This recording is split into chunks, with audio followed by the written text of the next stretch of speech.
नारायण ने बोला, लक्ष्मी आज शनिवार का दिन है, जिस दिन अपन इस दरिद्रता से मिलने के लिए पीपल के पेड़ के नीचे आए हैं। हिंदू धर्म में ये दिन पीपल के वृक्ष के लिए पूजनीय होगा। जो भी शनिवार के दिन पीपल के वृक्ष की पूजन करेगा, दूध चढ़ाएगा या मिष्ठान का भोग लगाएगा, लक्ष्मी और नारायण उसके घर में प्रवेश कर जाएगा। लक्ष्मी और नारायण उसके घर में प्रवेश करेगा, इसलिए नियम बनाया। कौन से दिन का?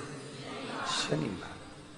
शनिवार के दिन जो पीपल के वृक्ष में सरसों के तेल का दीप लगाता है, उसको शनि कभी परेशान नहीं करता। जिस व्यक्ति की बीमारी खत्म ही नहीं हो रही, कभी पांव में दर्द आ गया, कभी कमर में दर्द आ गया, कभी पीठ में दर्द आ गया, कभी सिर में दर्द आ गया, कभी आंखों में तकलीफ हो गई, कभी दमा चलने लगा, सांस चलने लगी, कभी डॉक्टर को दिखाया तो थायराइड हो गया, कभी ब्लड कम हो गया, कोई प्लेटलेट कम हो गई, कोई कुछ हो गया, कोई कुछ हो गया, डॉक्टर को दिखाओ। डॉक्टर जो दवाई दे कुंदकेश्वर महादेव के नाम से उसको खाओ। तुमको ऐसा लगे कि ये शरीर का रोग तो समाप्त तो हो ही नहीं रहा, एक ना एक रोग चल ही रहा, ये रोग समाप्त होने का नाम ही नहीं ले रहा। पिपलेश्वर महादेव का नाम लेकर और पिपलेश्वर महादेव का नाम लेकर किसी भी शिवालय में, शंकर के मंदिर में जाकर एक बेलपत्र रखकर उस जो प्रसाद तुम बना कर ले गए हो, जो तुम भोग बना कर ले गए हो, उसका स्पर्श कर कर पिपलेश्वर महादेव का नाम लेकर शंकर को उस भोग को रखकर, बेलपत्र रखकर शिवजी को 7 बार एक ही लोटे का जल, केवल एक लोटे का जल 7 बार उत्तर की ओर मुख कर कर दक्षिण में खड़े होकर शंकर के शिवालय पर 7 बार एक ही लोटे का जल 7 बार थोड़ा थोड़ा कर कर उसको गिरा देगा, शिव जी के ऊपर चढ़ा देगा 7 बार। बाद में जो प्रसाद पर आपने बेलपत्र रखी है, उसी बेलपत्री को उठाकर शंकर के शिवलिंग पर चढ़ा दे। बाबा को प्रणाम करिए, बाबा मेरे शरीर का रोग समाप्त नहीं हो रहा। किसी भी दिन पिपलेश्वर महादेव का नाम लेकर वो चढ़ी हुई बेलपत्री लियाओ, प्रसाद लियाओ, घर पर आने पर जैसे ही घर के अंदर प्रवेश करो, सबसे पहले बेलपत्री को चबा चबा कर खा लो। फिर वो जो प्रसाद है, उस प्रसाद को 7 गांठ से थोड़ी थोड़ी देर में 7 बार में उसको खा लेना। बाबा देवाधिदेव महादेव का नाम लेकर, पिपलेश्वर महादेव देव का नाम लेकर प्रणाम कर कर जल का आचमन, हाथ की हथेली में जल लेकर 7 बार आचमन कर लीजिए और शिव का, पिपलेश्वर महादेव का नाम ले लीजिए। धीरे धीरे 15 दिन लगेंगे और 15 दिन में बीमारियां अपने आप कम होना प्रारंभ हो जाएगी और बाबा आपका हाथ पकड़कर आगे बढ़ाएंगे। एक बात हमेशा ध्यान रखिएगा, मान लो अगर कोई भारी रोग ऐसा शनि महाराज के कारण हो गया हो, अच्छे काम करते करते उल्टे हो रहे हैं, होते हैं किसी किसी के साथ में, विपरीत परिस्थितियां आ जाती है, अच्छा करने जाओ बुरा हो जाता है, अच्छा कर्म करने जाओ बुरा हो जाता है। तो पीपल के वृक्ष की जो छाल होती है, छाल देखिए, पीपल के वृक्ष में जो छाल लगी होती है, उस छाल को घिसकर चंदन बनाकर भगवान शंकर का स्नान कराकर, अभिषेक कराकर, पूजन कराकर, पूजन कराने के बाद में पिपलेश्वर महादेव का नाम लेकर, कौन से महादेव? पिपलेश्वर महादेव का नाम लेकर वो जो घिसी हुई छाल होती है, उस छाल का तिलक भगवान शंकर को लगा लो और उसी का थोड़ा सा भाग अपने कंठ पर, मस्तक पर लगाना प्रारंभ कर दो। धीरे धीरे जो विपरीत दशा है वो सुधरना प्रारंभ हो जाती है। पर नाम याद रखना, पिपलेश्वर, जम के बोलिए पिपलेश्वर महादेव। एक देवता ऐसे हैं जिन्होंने दूसरे का हिस्सा खाने का प्रयास करा था और आज भी उस देवता से दुनिया डरती है। और उन्होंने दूसरे का हिस्सा खाने का प्रयास करा था तो शंकर भगवान ने उसको भी नहीं छोड़ा। कौन से देवता? वो बाल्टी में हर शनिवार को आते हैं आपके यहाँ। कौन से? शनिदेव। उनने क्या करा था? भगवान सूर्य नारायण ने अपने सारे पुत्रों को देखा, सारे पुत्रों,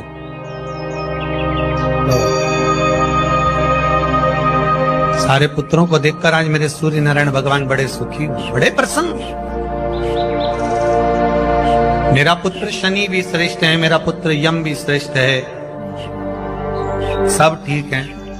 आज भगवान सूर्य देवता ने अपने पुत्रों को बुलाकर कहा, आज मेरा मन कर रहा है कि मैं सारे लोगों का राज्य अपने पुत्रों को बांट दूं, सबको अपना अपना हिस्सा दे दूं।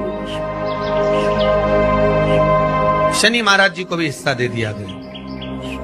अब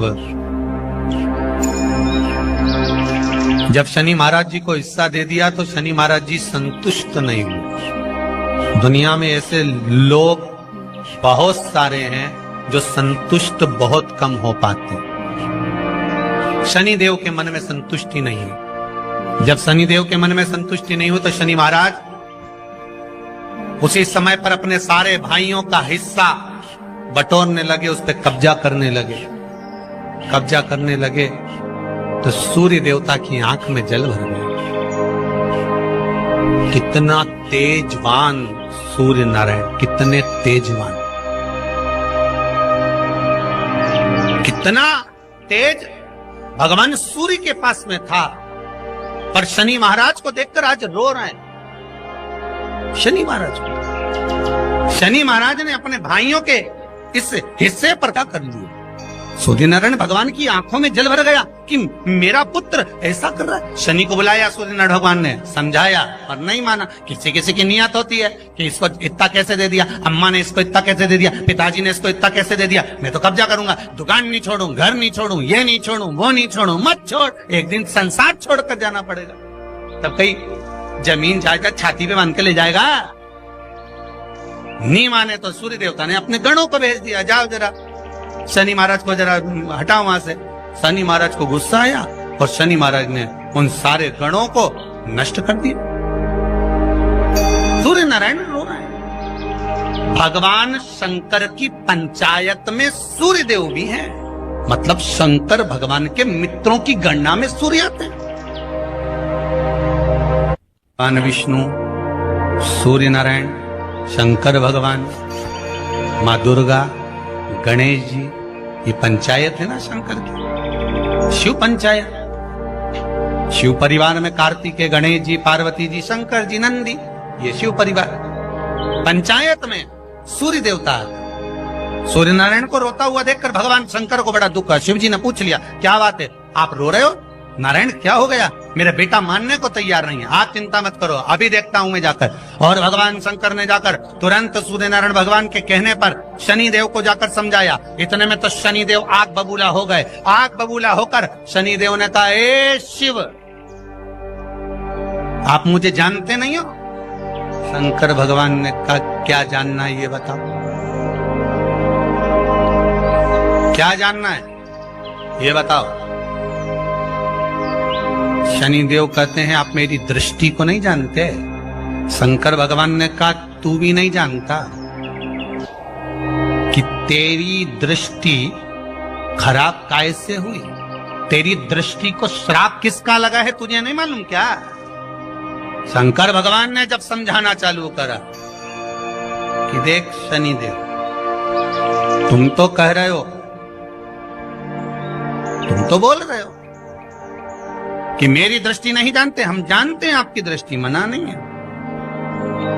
जाना, पर आप नहीं जानते क्या?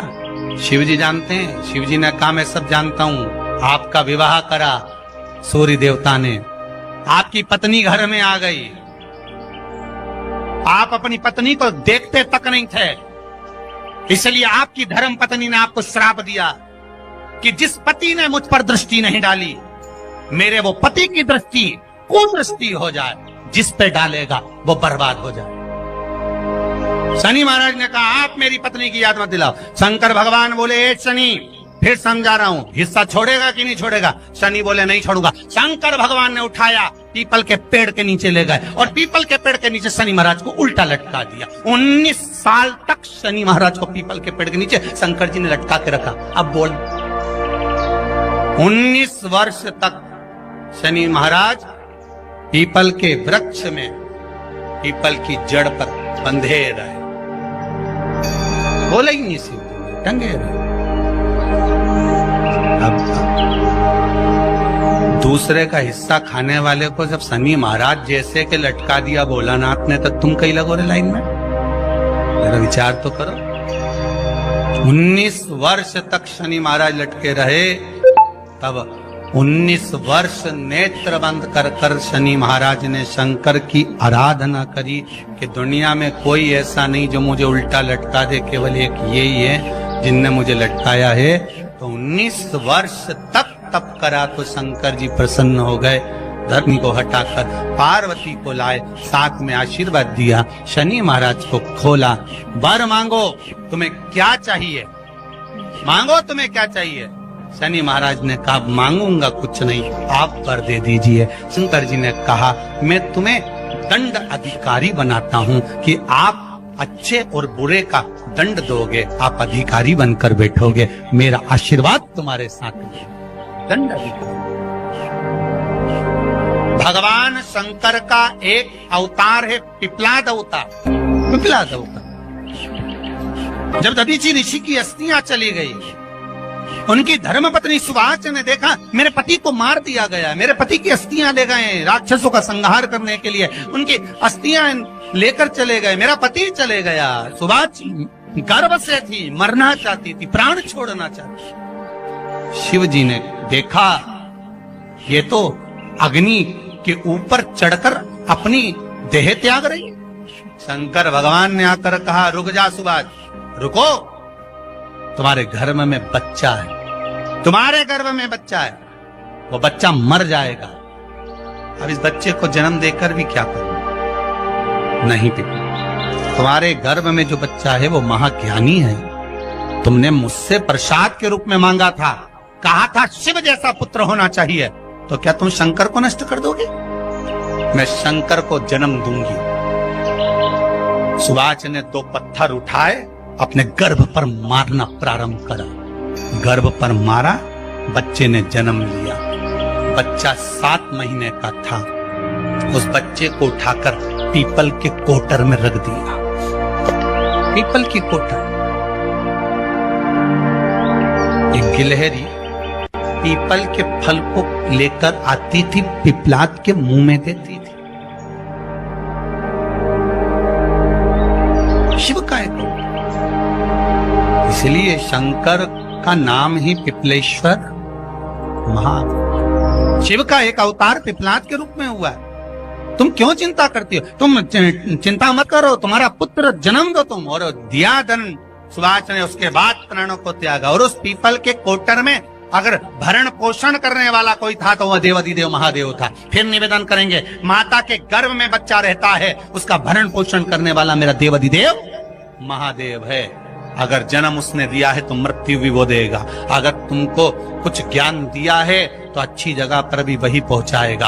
आप जो अभिलाषा लेकर आते हैं, बच्चे कहते हैं हमारी नौकरी नहीं है, सर्विस नहीं है, हमें इस कॉलेज में पढ़ना चाहते हैं, हम इस जगह जाना चाहते हैं, हम इस पद पर जाना चाहते हैं, बस इतना याद रखना, तुम्हारा भाग्य बुरा नहीं होता। कभी भी याद रखना, संसार में जिसको भगवान ने जन्म दिया उसकी किस्मत कभी बेकार नहीं हो सकती। अगर भगवान तुम्हारी किस्मत बेकार होती तो जानवर बनाकर पैदा करता, इंसान बनाकर नहीं। किस्मत अच्छी थी इसलिए इंसान बनकर पैदा, जानवर बनाकर पैदा नहीं करा। अगर तुम्हारी किस्मत अच्छी थी इसलिए मनुष्य बनकर पैदा हुए हो, इंसान बनकर पैदा हुए हो, मानव बनकर पैदा हुए हो।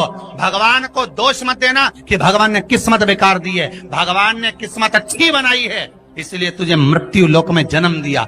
भगवान ने भाग्य अच्छा बनाया इसलिए तुझे शिव महापुराण की कथा सुनने का मौका दिया। नहीं तो भाग्य में नहीं होती तो कहां से मिल जाती। किस्मत अच्छी है तो भगवान नौकरी भी लगाएगा, धंधा भी करवाएगा, सर्विस भी कराएगा, विवाह भी करेगा, शादी भी करेगा, मकान भी बनाएगा, जायदाद भी देगा, संतान भी देगा। उसने दिया है पेट तो भरेगा वही। हम काय को अपने माथे पर ले, मैंने इतनी पढ़ाई कर ली, मैं इंजीनियर हो गया, मैं ये बन गया, मैंने तो ये कर लिया, उसके बाद भी मैं घर में बैठा हूं, मेरा छोरा घर में बैठा, इतना पढ़ने के बाद बैठा।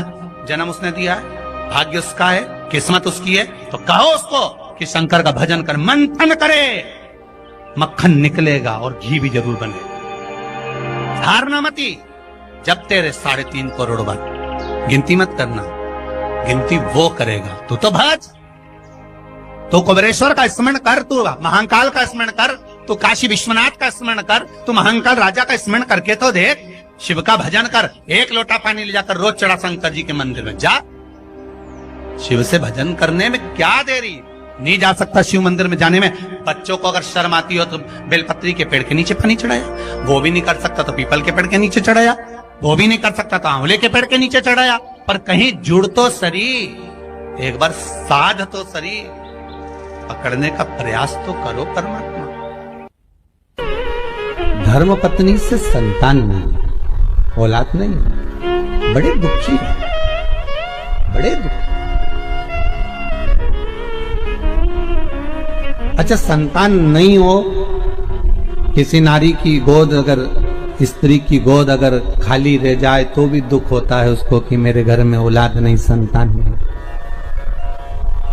हम कई बार कहे, आज फिर कहते हैं, ये टेस्ट भी बाद में कराना, सारी जांचें बाद में कराना, एक बार शंकर का भजन कर कर देखना। सब जगह से अगर हार जाओ और सारे रिपोर्ट आपकी आपने सब दूर दिखा ली, तो एक बार शंकर पर भरोसा कर कर तुमरुका जी का नाम लेकर सफेद आंकड़े की जड़ को शिवजी पे से रजस्वला धर्म के 7वें दिन 21 बार घुमा लो, नाम गोत्र बोलकर कमर में लाल धागे में बांध लो, पीपल के पत्ते शिवजी को चढ़ाओ, उठाकर लाओ, उस एक पत्ते को रात्रि को गाय के दूध में उकालो और उस दूध को दोनों पति पत्नी पियो, साथ रहिए। समय आएगा, बाबा चाहेगा तो 3 या 4 महीने में गर्भ ठहर ही जाएगा। सारे डॉक्टर को दिखा लिया अपनी जगह, टेस्ट भी करवा लिया अपनी जगह, पर एक बार प्रयोग, और वो विश्वास रखकर करना पड़ेगा। शंकर पर जो भी कार्य कर रहे हो आप, जो उपाय कर रहे हो आप, शिव का स्मरण कर, भगवान पर अगर विश्वास रखोगे, भरोसो दृढ़ इन चरणन कहो, श्री वल्लभ नक्षत्र छटा बिन सब जगह ही अंधेरो। अगर भरोसा है तो शंकर है, और भरोसा नहीं तो शिव कहां से? लक्ष्मी जी बोली, नारायण आपने तो 1 दिन का वार लिख दिया, शंकर जी ने 7 वार बनाए हैं, रविवार, सोमवार, मंगल, बुध, गुरु, शुक्र और शनि, ये शिव जी ने बनाए। अब 1 दिन आपने अपना बना लिया, बाकी के दिन अगर कोई इस पीपल के वृक्ष के नीचे आएगा और यहां तो दरिद्रता बैठी है, तो उसका क्या होगा? भगवान नारायण बोले, सुन दरिद्रता, तेरे से एक विनती है, अगर कोई भी मनुष्य इस पीपल के पेड़ के नीचे अगर 7 दिन में आता है और उसके हाथ में अगर कोई सामग्री होती है तो तू उसके घर में प्रवेश नहीं करेगी। नियम है पीपल के वृक्ष का, या तो पानी का लोटा लेकर जाओ, कुंकू का चोपड़ा लेकर जाओ, शक्कर लेकर जाओ, या पेड़ के नीचे चींटी को डालने के लिए आटा ले जाओ, पर खाली हाथ पीपल के वृक्ष के नीचे कभी मत जाओ, कभी नहीं।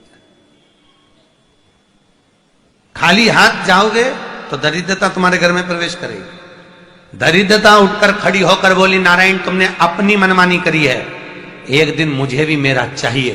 भगवान ने कहा, बोल कौन सा दिन चाहिए? दरिद्रता कहती है, रविवार के दिन इस पीपल के वृक्ष के नीचे मैं दिन भर नृत्य करूं, इसमें रहूं, और जो यहां आए रविवार को मैं उसके घर में प्रवेश करूं। भगवान ने कहा, ठीक है। दरिद्रता, रविवार का दिन एक ऐसा दिन रहेगा जिस दिन तू इस पीपल के वृक्ष के नीचे नृत्य करेगी, और जो आएगा इस पीपल के वृक्ष के नीचे तो उसके साथ प्रवेश करेगी। मैंने तुझे वर दिया। इसलिए हमारे यहाँ केवल पीपल का वृक्ष अगर दीवार में भी लग जाता है ना, किसी की फैक्ट्री की दीवार में, किसी के घर की दीवार में पीपल का वृक्ष अगर लग जाता है, पीपल का पौधा लग जाता है, उसको कितना भी तोड़ लो वो वापिस लग जाएगा, फिर तोड़ोगे फिर लग जाएगा। अगर पीपल के पौधे को तोड़ना है तो केवल रविवार का दिन एक नींबू, एक मिर्ची और बमूल का कांटा, ये 3 चीजें रखने के बाद में आधे घंटे बाद रविवार के दिन पीपल के पेड़ को उखाड़ कर फेंक दो। दूसरी बार कभी पीपल दीवार में लगता ही नहीं, कभी नहीं लग सकता। केवल एक रविवार का, केवल एक संडे, इतवार का। घर में दीवारों पर अगर पीपल लग भी गया है, इसलिए पीपल के वृक्ष को वो खाड़ने का, अगर घर में पीपल लगा हुआ है या पीपल का पौधा हमारे घर में लग गया, उसको उतारना, निकालना, लगाना, तो पीपल के वृक्ष को अगर निकाला जाता है तो रविवार के दिन, और अगर पीपल के वृक्ष को कहीं लगाया जाता है तो सोमवार के दिन या मंगलवार के दिन, बुधवार के दिन, इन दिनों में लगा सकते पीपल के वृक्ष कहीं लगाना। शनिवार का दिन एक ऐसा दिन होता है जिस दिन पीपल के वृक्ष को कहीं जाकर लगाया नहीं जाता, क्योंकि शनिवार के दिन पीपल के वृक्ष के नीचे लक्ष्मी रहती है। हम अपने हाथों से अगर पीपल का वृक्ष किसी दूसरी जगह पर शनिवार को रोपित करते हैं तो हमारे घर की लक्ष्मी अपने घर से छिन्न होकर चली जाती है। इसलिए शनिवार के दिन पीपल लगाया नहीं जाता, किसी के घर जाकर उसको वापस पलटा नहीं जाता। लग गया उसको डर। प्रभु मेरी धर्म पत्नी को कहां रखूं आप बताओ? वो तो जहां यज्ञ होता है, अनुष्ठान होता है, दान होता है, पुण्य होता है, सत्कर्म होता है, वहां जाने को तैयार नहीं। अब करूं क्या? भगवान ने बोला एक काम करो। दुर्वासा जी बोले जिसके यहां रात्रि में बर्तन झूठे पड़े रहते हो उसके घर में इस दरिद्रता को लेकर तुम प्रवेश कर जाना। जिसके यहां रात्रि में बर्तन झूठे पड़े हो वहां लेकर प्रवेश कर जाओ। दूसरी जगह दुर्वासा जी बोले जो स्त्री घर में दोपहर के समय पर सो रही हो उसके घर में इसको लेकर प्रवेश कर जाइए। जो स्त्री दोपहर के समय में घर पर सो रही हो इस दरिद्रता को लेकर प्रवेश कर जाइए। तीसरा, जिसके यहां पर दरवाजे पर कांटे वाले पौधे लगे हों उस घर में इस दरिद्रता को लेकर प्रवेश कर जाइए। दरिद्रता, कितनी सुंदर बात कही है। दाता और विधाता कौन कौन? दाता और विधाता। लक्ष्मी और दरिद्रता के सगे भाई हैं। कौन कौन? दाता और विधाता। दाता को फिटकरी प्रिय है, विधाता को नमक प्रिय है। ये दोनों हमेशा लक्ष्मी को और दरिद्रता को दोनों को समझाते थे, दोनों में प्रेम बढ़ाते थे। आज भी हिंदू धर्म की रीति है। यहां तो ठीक है, जिसके यहां पर भी अगर थोड़ी सी भी परेशानी होती है, थोड़ा सा क्लेश होता है, अशांति होती है, लक्ष्मी नहीं टिक रही हो, काम नहीं बन रहे हो, बहुत प्रयास करा जा रहा हो और हमारा कार्य नहीं होता, तो क्या करते हैं? फिटकरी और नमक को पानी में डाल देते हैं और घर में पोछा लगा देते हैं। आप लोगों ने आजकल फेसबुक पे भी पढ़ा होगा, व्हाट्सएप पे भी पढ़ा होगा। तो क्यों लिखा उसमें? उसका कारण ही केवल ये है कि दाता और विधाता की प्रियता उसमें। माता ख्याति के जो 4 बच्चे हुए इसमें जो 2 लड़के हैं दाता और विधाता, उसकी प्रियता उसकी पूर्णता उस। अब दुर्वासा जी बोले अपनी धर्म पत्नी को वहां लेकर, जहां कांटेदार पौधे लगे हों वहां पर लेकर प्रवेश कर जाइए। कांटेदार पौधों में उस दरिद्रता का निवास हो गया। कितना विचित्र कथा यहां वर्णन करी है। श्रीमद् भागवत के अंतर्गत जो वर्णन किया कि मृत्यु निश्चित है। काशी में जो शिव जी की स्थापना कौन ने करी? काशी में जो शंकर भगवान बैठे उनकी स्थापना करी थी शनि महाराज। किसने करी थी? शनि महाराज ने। क्योंकि भगवान शनि महाराज को उनकी माता के द्वारा श्रापित हो गए और शनि महाराज कांपने लगे। शनि महाराज कांपते कांपते मैं जाऊं तो जाऊं कहां, करूं तो करूं क्या? महाराज शनि महाराज दौड़े और दौड़कर भगवान भोलेनाथ के पास पहुंचे। हे शंकर, त्रिकालदर्शी, कैलाशी, अविनाशी, कृपा करिए बाबा भोलेनाथ, कृपा करो।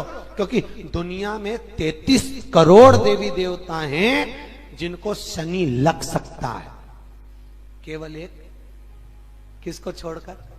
शिव को छोड़कर। राम जी को शनि लगा तो 14 वर्ष वनवास चले गए। कृष्ण को शनि लगा तो मथुरा छोड़कर द्वारका चले गए। शनि लगा। हनुमान जी को शनि लगा तो गुफा में बैठकर राम राम जपना पड़ा। शनि सबको लगता है, केवल शनि नहीं लगता तो एक मेरे महादेव को, मेरे भोले बाबा को नहीं लगता। शंकर के पास में शनि आ गए। शनि ने आकर कहा भोलेनाथ कृपा करिए बाबा, मैं बड़ा कष्ट में हूं, मैं करूं क्या? बाबा भोलेनाथ ने कहा जा गंगा जी के तट पर काशी में जाकर एक शिवलिंग की स्थापना कर उसकी आराधना कर और तेरा शरीर ठीक हो जाएगा, कष्ट नहीं भोगेगा। शनि महाराज ने काशी में जाकर शिव जी की स्थापना करी। आज भी नियम है, जिसको शनि लग जाता है एक काजल की डिब्बी ले लो और काजल की डिब्बी को 21 बार उतार कर उसको एकांत में जाकर, जंगल आदि में एकांत में किसी पेड़ के नीचे इतना सा खड्डा खोद कर उसमें काजल की डिब्बी को डाल दो और मिट्टी से पूर दो, उस व्यक्ति का शनि समाप्त हो जाता है। काशी विश्वनाथ का नाम लेकर काजल की डिब्बी को 21 बार उतार कर अगर काशी विश्वनाथ का नाम लेकर शनि वाले व्यक्ति को अगर पेड़ के नीचे दबा दे, शनि समाप्त, शनि उसको परेशान नहीं कर सकता। काशी कितनी मूलता है। घर के मंदिर में देवी और देवता दोनों रहते हैं, तो हमें घर में नित्य प्रति कौन सी बाती लंबी या गोल का प्रयोग करना चाहिए। तो निवेदन है, जब नवरात्रे का समय आए और 9 दिन तक देवी माँ आपके घर में विराजमान हो, या दीपावली का पर्व हो जब महालक्ष्मी की पूजन कर रहे हो, तब लंबी बाती का प्रयोग करें। बाकी के समय में घर में हमेशा गोल बाती का प्रयोग चालू रखें। और कभी कभी यदि आप महालक्ष्मी का पूजन कर रहे हैं, माता लक्ष्मी का पूजन कर रहे हैं, माँ जगत जननी की आराधना कर रहे हैं, साधना कर रहे हैं, माँ आदि शक्ति को प्रसन्न करना चाहते हैं, माँ आदि भवानी को प्रसन्न करना चाहते हैं, और जिस दिन तुम्हारा मन कर जाए कि आज मेरी